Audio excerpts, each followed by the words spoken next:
I think most people don't even plan for that. They just stand there going, it's not going to be scary, it's going to be fine, it's going to be fine, it's going to be fine. And then they step up and they don't know what to do when they're encountering all these feelings that they're not used to. Welcome back, guys, to another episode of Sleight of Mind. Today we're going to be discussing, I think, is quite an important topic. We're going to be talking about facing your fears. So just to kick the conversation off, does anyone have any recent experiences of a fear that they've dealt with, and maybe just give us a little bit of background on why it happened, why you felt the fear, and what you did in the situation? Yeah, I can kick off with that one. I think most of us on the same wavelength is the cold showers. I've been reading a book by Aubrey Marcus on the day, and he suggests that waking up early is the first sort of chapter, and the second chapter is about taking cold showers, the health benefits behind that. Yep. Now, I wouldn't say it's a fear of mine. I think it's a fear of everybody's. Man, taking a cold shower is pretty daunting. It's not like you want to choose to do it unless you're really hot for whatever reason. So I'm using it in slightly a different way from the masses. Is I'm using it as a punishment.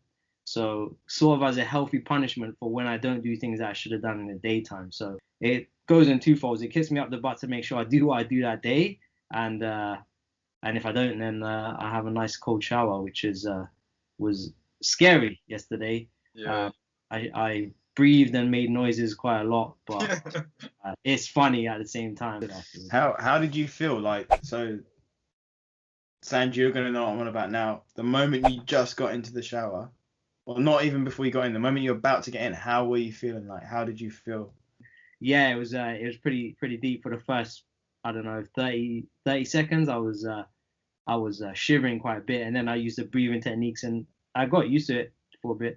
But you weren't exactly excited, like prior to turning the knob. You weren't like, yeah, I can't wait to do this, were you? Hell no. Yeah, I was exactly. just like, it has to be done. You know what I mean? It's like, yeah, it has to be done. Like, I got to do it. Like, how long after your shower did you start to sort of think, I'm glad I did that, or I feel good now? Straight away, actually. I felt good afterwards, man. I was chilling. I wasn't in a rush. I had a really good night's sleep afterwards as well. So yeah, I felt pretty good. I've been doing cold showers for just over 3 months now, but I now only do it Monday to Friday as well, because what I found was if you do it every single day, you get numb to it and you kind of get used to it. You have that initial shock, but it disappears quickly. And half of the idea of me doing it, aside from the health benefits, is to be comfortable doing something that you don't want to do every single day. Fear is crippling. Like, it can manifest itself in so many different ways that you might not even realize that you have a fear of something. Yeah. Like people, very common things, people say they want to do this and they want to be that and they want to be this and that, but yet they haven't done that. They haven't gone after their dreams. Even like not chasing your dreams is basically fear. It set itself somewhere up in your life and you fear the unknown. You fear the uncomfortable. And I think the important thing for people to realize is, like, on the other side of the fear is happiness. And that's, for me, every time I've experienced a fear, that's been the case 100% of the time. There is one fear I have, though. I have no ambition ever to conquer this fear. Like, I think everyone should have a fear that should stay a fear, and you should leave that. Like, I'll let you have one. Mine's snakes. Sounds like you're punking out. Mine's snakes. I have no ambition to hold a snake. I will punch a snake if it comes near me. I have no ambition to be near snakes ever. That will stay like that. Oh, wow. I once heard a guy say that, like, on the other side of fear is happiness. Yeah. You know, the snakes, they're devil's animals, man. They're evil animals. If you guys have been in a fearful situation, do you guys have any, like, go-to tips or things that you do in that situation to try and get you through it? I do. I think Sandra was with me when I faced so one of my fears has always been like heights and stuff. And I literally went on a trip in November with Sanji, and I still remember this very clearly. So there's one ride, it's basically just a vertical drop down, right? And I'm like, yeah, I can do it. I've done these things before. And like, you're standing there for a long time, and the thing is, your mind talks you out of it.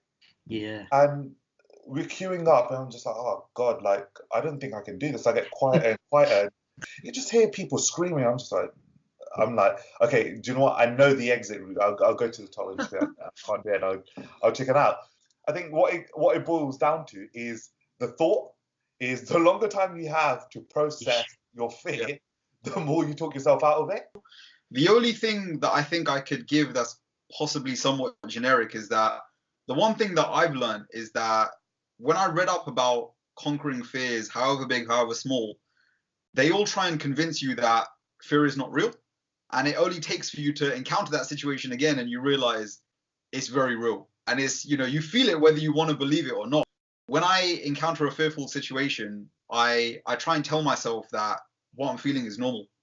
And it's not about making yourself believe that the fear is not there, but it's giving yourself directions of what to do of when you experience the feeling of fear. So when you have that feeling, like that fight or flight mode in your head, when you want to back off, when you want to find that exit route, it's what do you do in that situation? Because that's what you need to plan for. And if you can plan for that, then it's about taking the steps to overcome it. But I think most people don't even plan for that. They just stand there going, it's not going to be scary, it's going to be fine, it's going to be fine, it's going to be fine. And then they step up and they don't know what to do when they're encountering all these feelings that they're not used to. What's helped me to slowly build up my fears and have that sort of fearlessness is setting yourself mini fear goals to break. Fear is learned as humans, right? Because babies are not fearful. They'll do anything.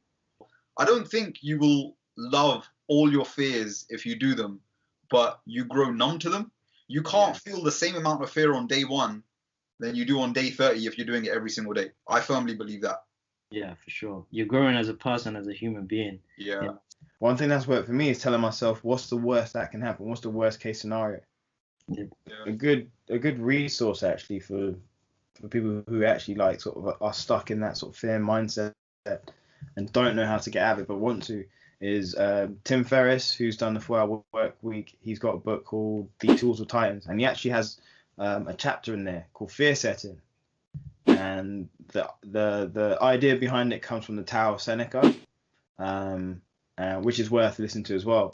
It's a good way to wrap up, man. I think one thing that always stuck with me, which I heard from Gary Vee, if you don't do something today that's holding you back from something big, the regret that you'll feel later down the line will massively outweigh the pain and fear that you have today. So use some of the techniques that we've tried, 3-second rule, planning for fear, things like this, and see if you can conquer your fears. If you enjoyed these clips, be sure to like the video and stay tuned tomorrow for the full version of this, where you can catch the full discussion on all of our thoughts on fear.